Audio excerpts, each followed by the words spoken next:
سلام دوستان، خیلی خوش اومدین به جلسه چهارم از دوره آموزش HTML. تو این جلسه میخوام که به شما یه نکاتی رو در خصوص در واقع اسپوزری فایل‌ها بدم و اینکه یک دونه سرورم قراره تو این جلسه با هم دیگه اجرا بکنیم. در واقع این سرور لوکال هاست هستش که میاد و در واقع روی ماشین شما یک دونه آدرس رو ثبت میکنه. آدرس آی پیش در واقع 127.0.0.1 هستش که شما اگه این آدرس رو وارد بکنید داخل مرورگرتون میتونید به حالا مثلا اون بخشی از مثلا اون بخشی که داره در واقع لوکالاس روش اجرا میشه دسترسی پیدا کنید. خب من اگه الان این رو اجرا بکنم، خب فعلا چون که الان رو ماشین همچین چیزی رو من طراحی کردم، فعلا نمیتونیم به اون صفحه خودمون دسترسی پیدا کنیم. به این صفحه من میخوام بیام و یک پورت رو بهش اختصاص بدم که وقتی مثلا من روی پورت 5500 اومدم در واقع این رو اجرا کردم، بیاد و سایت من رو اینجا لود بکنه. اگه الان اینجا رو ببینین، ما اومدیم و به صورت فایل اومدیم روی مرورگر این در واقع وبسایت رو اجرا کردیم، ولی الان می‌خوایم بیایم و به صورت در واقع یک دونه دامنه بیایم این کارو انجام بدیم. بچا الان لوکالاس دقیقاً یک چیزی مثل دامنه است، مثل youtube.com. مثلا اگه شما youtube.com رو بزنین دقیقاً همچین چیزیه. مثلا این دامنه رو youtube.com، لوکالاس هم دقیقاً به همین صورته. و بعدش ممکنه براتون سوال پیش بیاد که این دو نقطه و عدد بعدیش چیه؟ این دو نقطه و این عدد در واقع پورت هستش که شما با استفاده از این روش میتونید بیاین و حالا اون پورت رو مشخص بکنید. مثلا داخل یوتیوب من میام یک دو نقطه میذارم youtube.com 2.443. 443 به یه پورت در واقع HTTPS هستش که شما میتونید با استفاده از اون در واقع به پورت HTTPS کانکت بشین. و اگه من اینجا در واقع اینتر رو بزنم، میبینید که به پورت HTTPS در واقع یوتیوب وصل میشین. البته اگه شما به HTTP هم بزنین، اون خود شما رو ریدایرکت میکنه به HTTPS. خب بچه‌ها، حالا بریم این رو در واقع اجراش بکنیم. خب بچه‌ها، من صفحه رو رفرش میکنم و وارد فولدر پروژه میشم، میام وارد VS Code و بچه‌ها روی این سه تا مربع بزنید. این بخش اکستنشن هاست که شما میتونید بیاین و در واقع چی بهش میگن، افزونه بیاین و روی VS Code تون نصب بکنید. خب برای اینکه بیاین و این کار رو انجام بدین، اینجا یه گزینه سرچ داره که شما باید داخل این فیلد لایف سرچ رو در واقع سرچ کنید. سرچ سرور لایف سرور اصلا میگم. خب همونطور که می‌بینید الان گزینه اول که برای من اومد همچین آیکونی داره. بچه با آیکونش دقت کنین که در واقع افزونه درست رو نصب کنین و بعد از اون شما وارد این صفحه میشین که الان می‌بینید برای من گزینه دیزیبل و آن اینستال هستش. یعنی الان روی سیستم من این نصب هستش. ممکنه برای شما اینجا اینستال باشه. تنها کاری که بعد انجام میدین روی گزینه اینستال بزنید و منتظر بمونید که در واقع اکستنشن برای شما نصب بشه. بعد از اینکه نصب شد، وارد فولدر پروژه بشین و وارد فایل در واقع HTML تون بشین.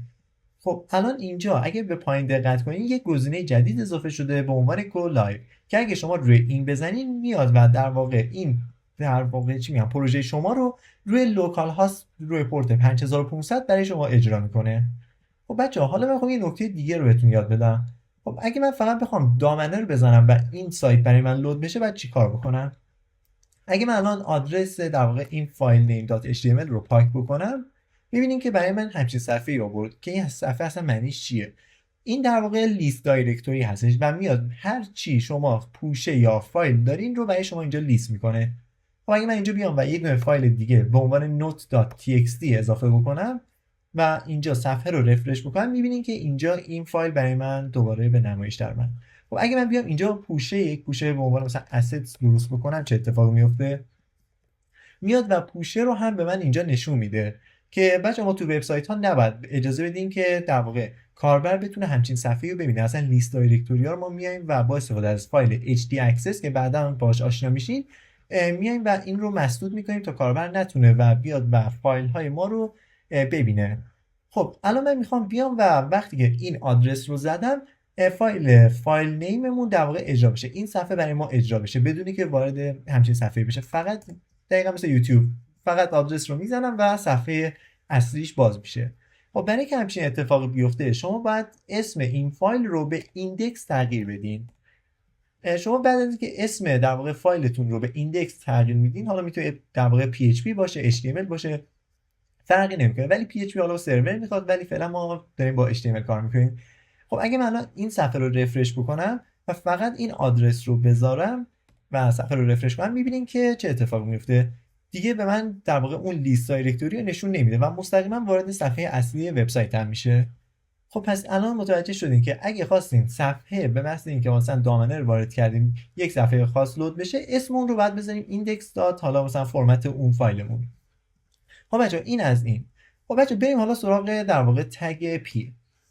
بچا تگ پی هم معادل همون پاراگراف هستش که ما میایم و مثلا اون نوشته های داخل سایتمون یا مقالاتمون رو داخل تگ پی میذاریم و به کاربر نشون میدیم.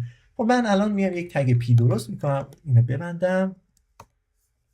خب میام اینجا علامت کوچیکتر، اسم تگمون که پی هستش و علامت بزرگتر.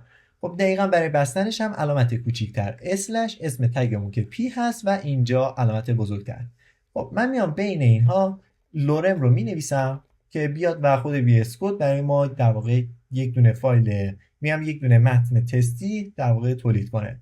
خب اگه اینجا تب بزنم میبینین که اومد و برای من یک دونه فایل رو نوشت، در واقع یک دونه متن رو نوشت. خب من الان میخوام این برای من بیاد و وی اس کد فایلم رو مرتب کنه. خب چجوری این کار رو انجام بدیم کدامون مرتب بشه؟ روی مک آلت شیفت اف رو بزنین. اوپس اشتباه زدم. خب الان دیدین که اومد و خود وی اس کد در واقع فایل رو برای ما مرتب کرد. خب اگه من الان صفحه رو رفرش بکنم میبینین که اومد و این رو داره به من نشون میده. خب من بیام وارد وبسایت خودم هم بشم تا یک پروژه عملی هم بهتون نشون بدم چه جوری استفاده میشه.